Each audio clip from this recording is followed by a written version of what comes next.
থাকেন তাহলে আমার গোবিন্দ প্রীত হবে। ভগবান কিন্তু বারবার বলছেন আমার চেয়ে আমার ভক্ত অনেক বড়। তাই ভগবানের একনিষ্ঠ ভক্ত, ভগবানের সেই শ্রীকৃষ্ণ প্রেয়সী ভক্ত হলেন বৃন্দাদেবী। তাকে যদি আমরা খুশি করতে পারি, প্রীত করতে পারি, আমার গোবিন্দ এমনিতেই প্রীত হবেন।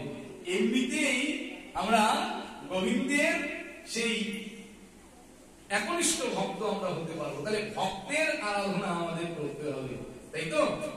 অবশ্যই আমাদের সেই ভক্তের আরাধনা করতে হবে, কিন্তু এর মাঝখানে আমরা তো সাধু সঙ্গ ভক্ত সঙ্গ সেইভাবে করি না, করতেই পারি না। অনেক ব্যক্তি অনেকে রয়েছে, আরে আমার গুরু কৃপা লাভের কিবা প্রয়োজন রয়েছে, গুরুদেব আমার কি করবে, গুরু কি দরকার আছে, আমরা রাধা গোবিন্দকে চিনি, কৃষ্ণকে চিনি, আমার কোনো অসুবিধা নেই। এই যে শাস্ত্র কি বলছেন দেখুন, গুরু ছেড়ে যে গোবিন্দ ভজে সেই পাপী নরকে মজে। অনেকেই বলেন আরে গুরু হওয়ার দরকার নেই, আমি নিজেই গুরু। অনেকে আবার বলেন আরে আমার বাবা মা আছে, বাবা মাই পরম গুরু, আর গুরু ধরার দরকার নেই। এটা জড়জাগতিক কথা, ওই বার্তালাপে কান দিয়ে লাভ নেই, ওটা জড়জাগতিক কথা। শাস্ত্রের কথা হচ্ছে গুরু ছেড়ে যে গোবিন্দ ভজে, অর্থাৎ গুরুকে আশ্রয় না করে যদি গোবিন্দকে ভজনা করতে যায় সেই পাপী নরকে মজে। তার নরক থেকে উদ্ধার হওয়ার কোনো উপায় নেই, কেউ করতে পারে না।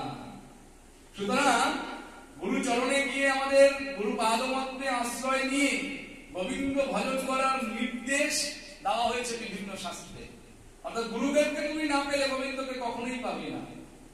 এই জন্য আমরা একটা পয়ার কীর্তন শব্দ শুনে থাকি, আশ্রয় লইয়া ভজে তাহে কৃষ্ণ নাহি ত্যাজে আর সব মরে অকারণ।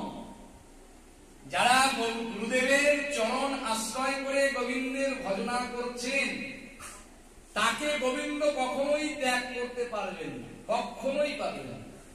আমাদের এই যে মনুষ্য জন্মে এসে আমাদের ক্রিয়াকর্মাদি কি, আমরা একজন সদ্গুরুর চরণ আশ্রয় করে তার নির্দেশিত পথে আমরা গোবিন্দের ভজনা করব। এভাবে ভজনা করলে গোবিন্দ কখনোই আমাদের পরিত্যাগ করবেন না। আর যদি না করি তাহলে কি হবে, আর সব মরে অকারণ।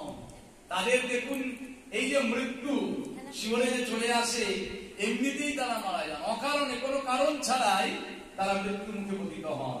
সুতরাং শ্রী গুরুদেব হচ্ছেন ভগবৎ স্বরূপ। এই ভগবানের প্রতিনিধি রূপে তিনি কি জন্য এসেছেন না, জগতের সমস্ত বদ্ধ জীবকে তিনি কৃষ্ণ ভক্তি শিক্ষা দিয়ে কি করবেন, সকলকে ভক্তে পরিণত করবেন। গুরুদেব সমস্ত জীবকে কৃষ্ণ ভক্তি শিক্ষা দান করেন, কেননা তিনি কৃষ্ণের অত্যন্ত প্রিয়জন। আমরা বলি না কৃষ্ণের প্রিয়জনকে, কৃষ্ণের কাছের লোককে, কৃষ্ণের কাছের লোক হচ্ছেন আমার শ্রী গুরুদেব। গুরুদেবকে আমরা কেমন করে চিনি, কেমন করে জানি, গুরুদেব হচ্ছেন আমাদের বাড়িতে যে রাধা মদন মোহন বিগ্রহ রয়েছে, এই মদন মোহন হচ্ছেন পরম করুণাময়, তাই তো?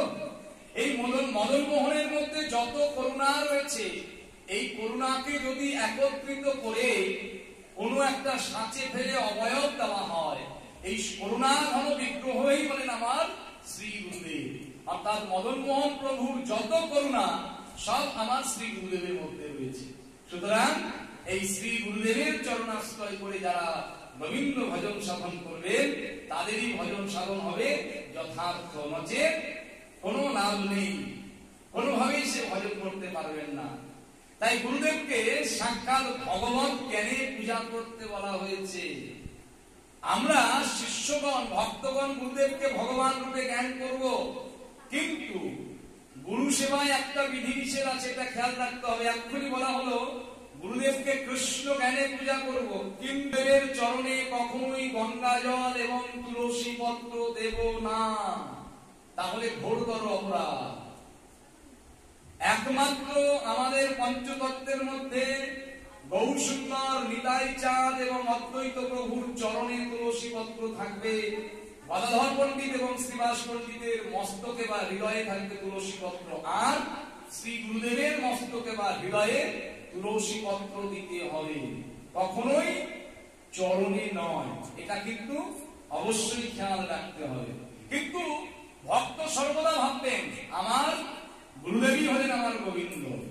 গুরু বন্দনায় বলি মহিমায় গুরু কৃষ্ণ এক করি জানো। মহিমাগত দিক থেকে গুরুদেব এবং শ্রীকৃষ্ণের মধ্যে কোনো প্রভেদ নেই। তাহলে কৃষ্ণের অত্যন্ত প্রিয়জন আমার গুরুদেব। কৃষ্ণের ভক্তের চরণে পদ্মজীব আশ্রয় গ্রহণ করে কিভাবে কৃষ্ণ ভজন করতে হয় তা শিক্ষা লাভ করেন।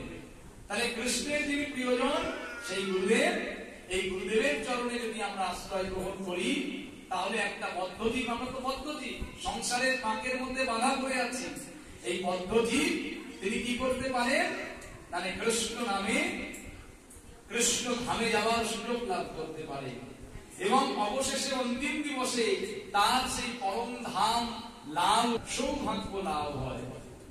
কিন্তু সেই ভগবত প্রতিনিধি শ্রী গুরুদেবকে যদি কেউ অবজ্ঞা করেন বা ত্যাগ করেন, গোবিন্দ কখনই তার প্রতি প্রসন্ন হন না, তাই তো? সেই জন্য গোবিন্দকে প্রসন্ন করতে গেলে শ্রী গুরুদেবকে আগে প্রসন্ন করতে হবে।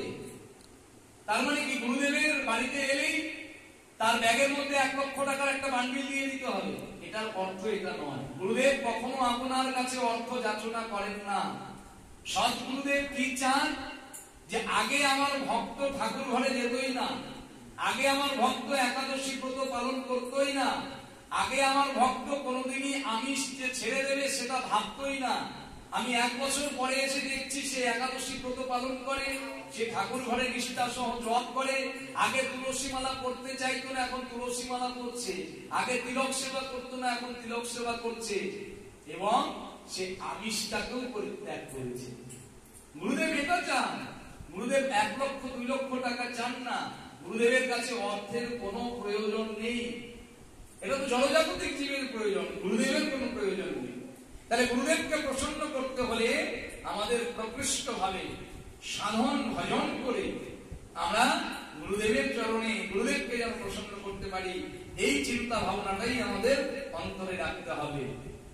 তাই বলছেন যিনি প্রসন্ন হলে ভগবানও প্রসন্ন হন। কে কে প্রসন্ন হলে? গুরুদেব প্রসন্ন হলে আমার ভগবানও প্রসন্ন হন।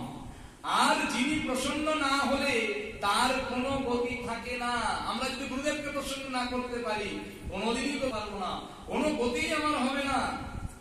আর সেই শ্রী গুরুদেবকে আমরা ত্রিসন্ধ্যা ধ্যান করি, স্তব করি। আমরা গুরুদেবকে সদা সর্বদা প্রণাম করি, তার স্তব স্তুতি করি, তার ধ্যান করি। সেই জন্য বলা হয়েছে গোবিন্দের প্রিয়জন শ্রী গুরুদেবকে বাদ দিয়ে গোবিন্দ ভজনা করলে গুরু অপরাধ করে তার নরকগতি হয়। অনেকেই যে বলছি গুরুদেবের কিবা প্রয়োজন, আমার বাবা মা আমাকে শিখিয়ে দিয়েছেন, আমি হরিনাম তো খুব সুন্দর ভাবে বলতে পারি, গাইতে পারি, তো সুতরাং আমার গুরুদেবের কি প্রয়োজন, আমি নিজে নিজেই তো করতে পারি। অনেকেই রয়েছেন জড়জাগতিক তার্কিক ব্যক্তি, তার কথা শুনলে কিন্তু চলবে না। নিয়ম হচ্ছে যত শীঘ্র সম্ভব শিশুকালেই একজন গুরুদেবের চরণাশ্রয় করিয়ে দিতে হয় নিজেদের সন্তানকে।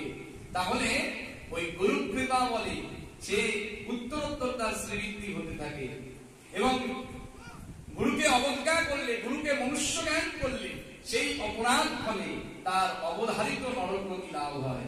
সেই জন্য গুরুকরণ করতে হলে আমাদের কি করতে হবে? গুরুদেবের বংশ পরিচয় জানতে হবে।